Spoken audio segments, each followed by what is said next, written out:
Hello and welcome to MAT221. My name is Lindsay Zeider and I'm going to be your instructor for this course. That's a picture of me there shown with my son Teddy, who's 6 months old. I wanted this video to highlight some of the critical resources that are available to you on the course site that will make your life a little bit easier when you're approaching the discussion posts and the assignments that you're required to do on a weekly basis for this course. So let's head over to the course website and I'll show you where to find all this information. We'll start on the course home. The first thing that I want to point out is where to find my contact information. On the left side of your screen you'll find the Meet Your Instructor link, and that's going to pull up a page that has my profile on it. If you scroll down, you'll find my contact information, my email address, my phone number. Since I do have a 6-month-old, it's not unusual for me to not answer the phone if I get a phone call. So if you do need to call, make sure that you leave a voicemail and I'll be sure to respond to you in a timely manner. You can also contact me through the Ask Your Instructor forum, which is located on the left over here underneath the Meet Your Instructor tab. And if you're on Facebook, there's a Facebook group called Ashford University Students with Math Class Issues. And that group is full of students who are currently in math classes, have taken math classes in the past through Ashford, and instructors are members of that group as well. And it's basically just a place for people to come together and help answer each other's questions. If you scroll a little bit further down, you can read more about my education, my professional experience, and in particular my Star Wars obsession and why everything on this site has a bit of a Star Wars theme to it. Next thing that I wanted to show you is the late policy. Now this applies to the assignments and to the discussion posts. The work that you do through the ALEX website is uploaded automatically to the gradebook. There's really no established late policy for that. You absolutely have to get that work done by the end of each week. But as far as the assignments and discussion posts go, for every day past the due date, late work receives a 10% point penalty. This is especially important with the discussion posts because those are intended to replace the in-class dialogue that we would usually have if this was not an online course.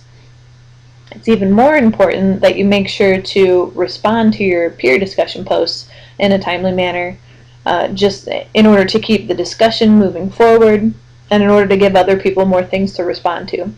As it says right here, responses to peer discussion posts that are posted after the assigned week will not be accepted.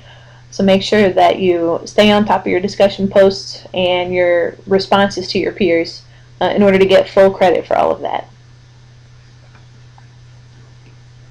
Speaking of the discussion posts, I wanted to take you to our first one for week 1. We actually have 2 discussion posts to make for week 1. One of them is the post your introduction post, and then there's another one that is mathematical and content. That's what we're looking at right now. All of the discussion posts have a link like this. It says the word example in blue, and if you click on that, it will pull up a separate page that gives you an example of how to do the math that's required for the discussion post. It also shows you a good way to format your work, and it gives you a reminder about the vocabulary that you're supposed to include within your post as well. So I'll scroll down and you can see, again, it shows you a good way to format your work and describe your steps and basically what's expected to be seen on your initial post. So definitely check that out each week before you make your discussion post. The other thing of interest on this page, if you scroll down to the end of the description, you'll find the grading rubric.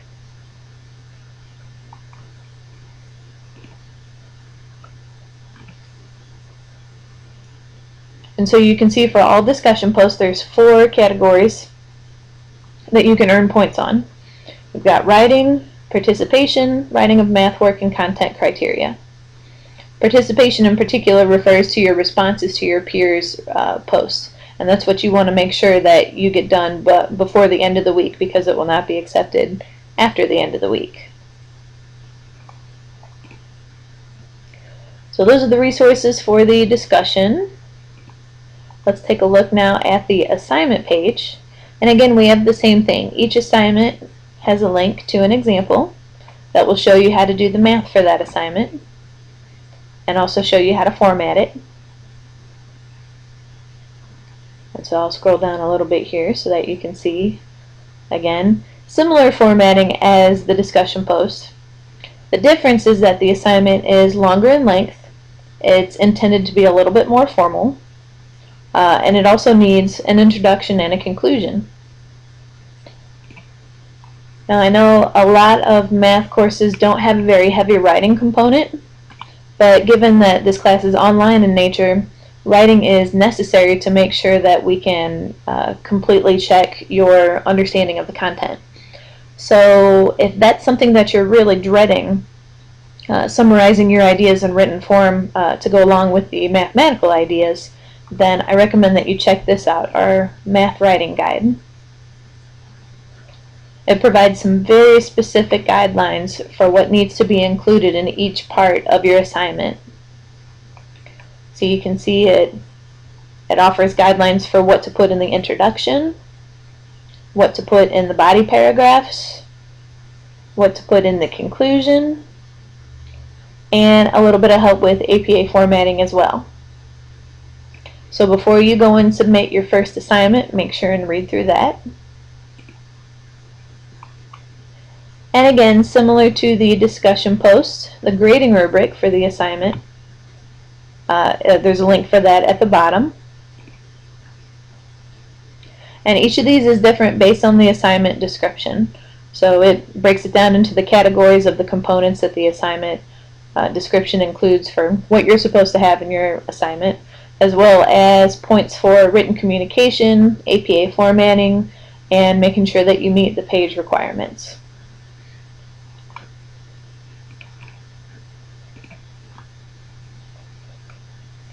Finally, the last thing I wanted to show you was what you can find in my instructor guidance. Each week I'll have some information that gives you an introduction to the ideas for that week. I've included a checklist that sort of gives you a recommended order for what you should do for the week as far as tackling all parts, discussion posts, assignments, ALEX labs, ALEX homeworks, that sort of thing. It is expected that these tasks would overlap with each other. You wouldn't want to wait to finish one in order to start the next one, otherwise it's likely that you wouldn't get through all the stuff that's required for the week. If you continue to scroll down, you'll find out some more information about ALEX, and then details for your coursework and more suggestions for how to be successful on those assignments. And then finally at the bottom, I've got some additional resources that could be helpful just for learning the content of the course. This first website here was created by another Ashford Math faculty member, and it's got resources specifically for this course. Khan Academy is a great website that has many tutorial videos, so if there's a specific concept that you're struggling with, you can go to that site, type it into the search bar, and find all kinds of tutorial videos on it. A lot of the Khan Academy videos can be found on YouTube as well. Purple Math is another good site that it'll give you a lot of informational pages about concepts as well as places to practice some of the ideas. And then finally, again, you can find my email, a good way to contact me.